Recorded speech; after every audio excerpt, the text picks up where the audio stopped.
The evolution of technology is inevitable. As technology has been introduced into the everyday life of the human being, the consumption of technology has increased dramatically around the world. During human history we have entered different eras, and we have now entered the digital age. With the newest generation of people being born into the digital society, it just feels like the norm for many individuals.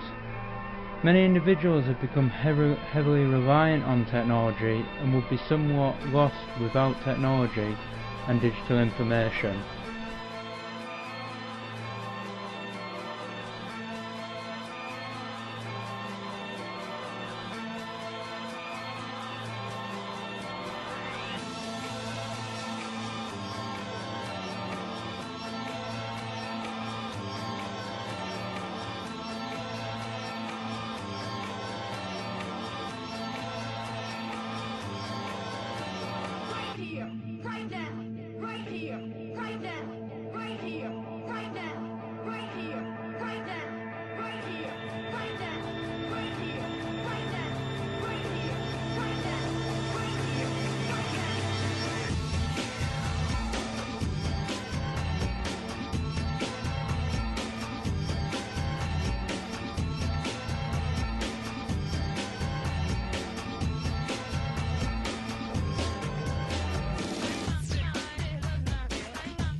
Technological determinism is a phrase coined by Marshall McLuhan. In its simplest sense, it means that society is driven by technology. Others may feel that society is shaped over time through economical, historical, political, religious, or environmental change. In my opinion, I feel the way we live in society today has been shaped through historical events such as the French Revolution in 1789 and the collapse of the Berlin Wall in 1989. And periods within history such as the Renaissance period and the Industrial Revolution. Both of these two periods swept the Western world and have changed how we work and live today. If not for the works of William Shakespeare and Leonardo da Vinci during the Renaissance period, many ideas that have come about today may have not ever existed. However, all of these different topics have influenced to a certain extent how we live our daily lives in contemporary society. Another theory that was developed by Marshall McLuhan was the idea of the global village. The idea that is a single community and that we're all interconnected and interdependent through technology. I agree with McLuhan because in the past if you wanted to communicate with somebody on the other side of the world, you'd have to send a letter which could take up to months. But with advances in technology, we are now able to connect with other people around the globe in just a couple of minutes. Marshall McLuhan goes on further to explain, as the age of information demands the simultaneous use of our faculties, we discover that we are most at leisure when we are most intensely involved, very much as with the artists in all ages, thus showing that technology shapes us as people and how we react to different situations rather than humans controlling technology. Marshall McLuhan foresaw a future dominated by technology, the future of the World Wide Web, mobile phones and television, even before these technologies ever existed or became even more significant in our daily lives. TV sucks the brain right out of the skull. So, next seminar we'll probe the content of television. Professor McLuhan, well, of course, the content of television is movies, but the message of television is what it does to us, the users. Are you saying that the medium is more important than the message it carries? No. The medium is not more important than the message. It's obvious. The medium is the message. The medium is the message? What does that mean? Well, of course, the medium is the message. It's what I... He's full of great ideas. Like print changed the shape of the world, people remember? Don't read newspapers, they get into them like a warm bath. This Canadian changed the way the world thinks about communications. If the medium is the message, then the content must be the audience.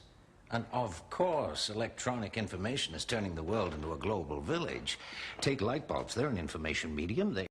Another theory that is closely linked to Marshall McLuhan is his theory on the medium is the message. The idea that the media is the message, and we as individuals are influenced by the medium carrying the message, and choose whether to engage with different mediums depending on the message being carried. McLuhan used the light bulb as an example of the medium carrying the message. A light bulb does not have the content and information like mass media does, but the light bulb creates a whole new environment that couldn't have existed if not for the light bulb. Commercialization and advertisements have become a way of promoting new technology within this new and contemporary digital society. With consumer demand always rising, producers are using their initiative and creativity to create new technology that will appeal to consumers. Producers are turning towards convergence. This is the idea instead of having hundreds of different technologies performing different tasks, one technology will perform all tasks.